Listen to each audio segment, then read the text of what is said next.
আয়াতুল কুরসি পড়ে ভুলেও একটি কাজ করবেন না, ভালো করে স্মরণ রাখবেন।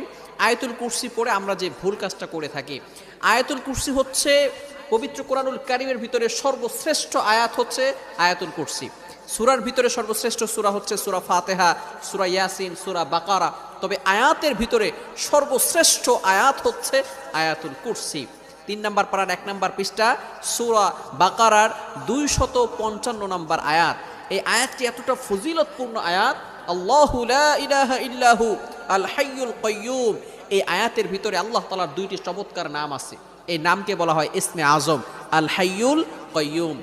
আল হাইয়ুল কাইয়্যুম যদি কারো দোয়া কবুল না হয়, আপনি যদি ইয়া হাইয়ু ইয়া কাইয়্যুম আল্লাহ তাআলার এই 2টি নাম চমৎকার ইসমে আজম 2টি নাম পড়ে 3 বার পড়ে যদি আপনি দোয়া করেন, আল্লাহ তাআলা আপনার দোয়া কবুল করে নেবেন। যেহেতু এই আয়াতের ভিতরে আল্লাহ তাআলার 2টি ইসমে আজম নাম রয়েছে, এই নামের কারণে